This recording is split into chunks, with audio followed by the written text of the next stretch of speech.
Hello, and welcome to day 12 of Horror Movie Quotes. And I have a personal favorite of mine.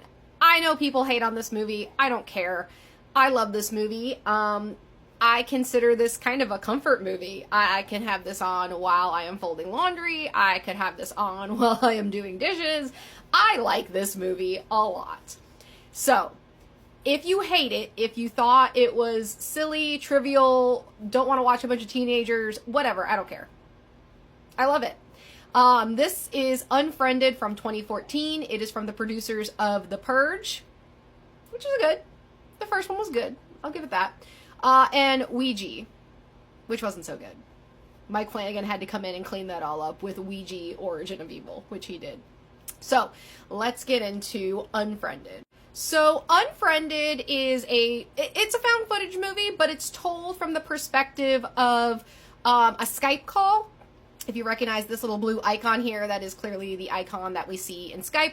And we open up with a person's MacBook screen, and it looks like they are in YouTube, and they are watching a video of a party with a bunch of high schoolers. And one girl in particular, who we learn is named Laura Barnes, there's scenes of her fighting, there's scenes of her singing. She's having a good old time with a bunch of friends.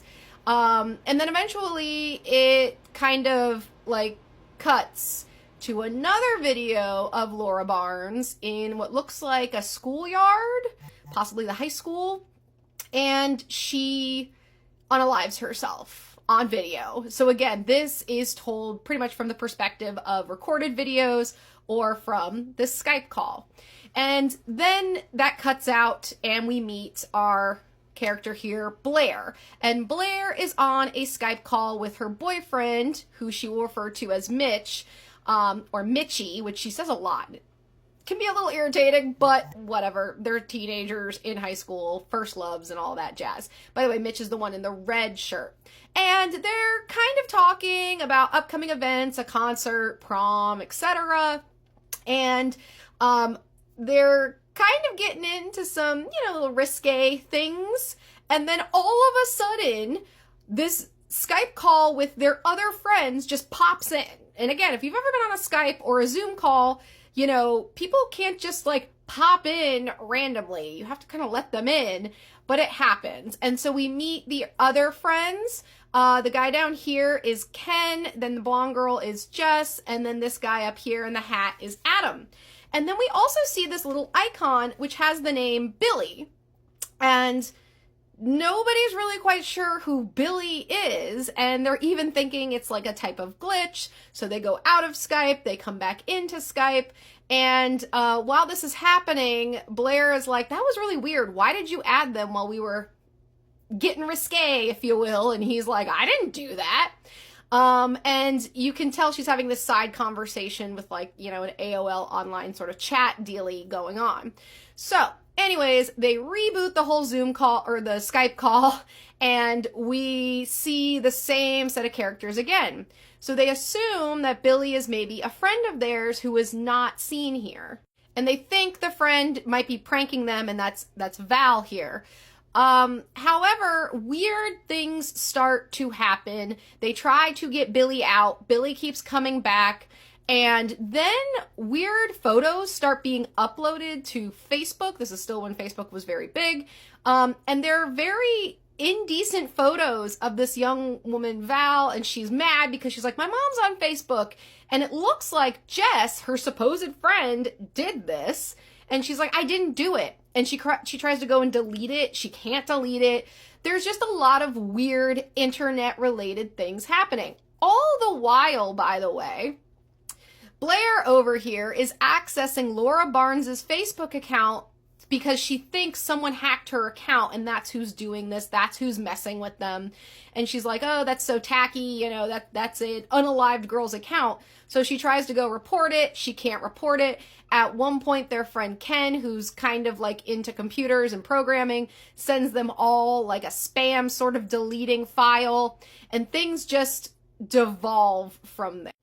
So what pretty much happens here is they start getting picked off one by one until there's just a few of them remaining. And Billy suggests, why don't we play Never Have I Ever? If you've ever been to any party who's ever done this, you know you have to put up fingers, and every time you have done something, you put a finger down, or you consume a beverage. I've definitely played this before. So anyways, this is when all of their dirty, nasty secrets start coming out. And again, you kind of don't like any of these characters, but it reminds me of back in the day when you had frenemies, right? They're friends to your face. They talk behind you, behind your back. And so you really start seeing them all kind of get their comeuppance. They get punished for being terrible friends, and you learn how each of them has done something terrible to the other or done multiple terrible things to each other. And that's why I kind of love this, because again, I like to like characters, but I also like to hate characters. And so seeing each one of them get their just desserts, if you will, it's kind of fun. So you can see how excited I'm getting about this. I like this movie. And again, it's quintessential teenage drama, but then there's also like really other horrible things. It's not just lying or like kissing someone's boyfriend. It's like pretty next level stuff. So all the while you are watching them get exactly what they deserve from a Skype call.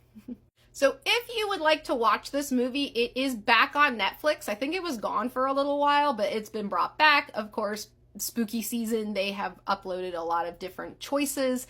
But I'm probably gonna watch this movie tonight as I'm laying in bed getting ready for sleep. I know people, but like I can fall asleep to this movie.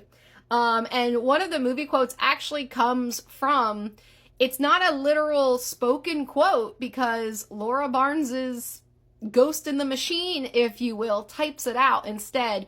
But again, it really just goes to show the frenemy aspect of being in high school.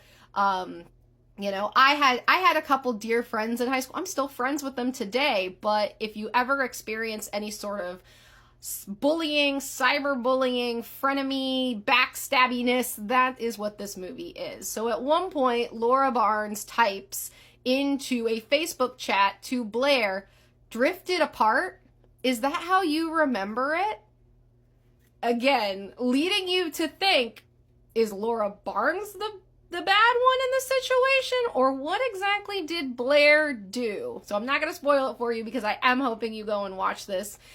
So yeah, come back tomorrow for day 13 of horror movie quotes. Lucky number 13. I don't have a clue what I'm doing yet. So if you have a recommendation, please leave it in the comments.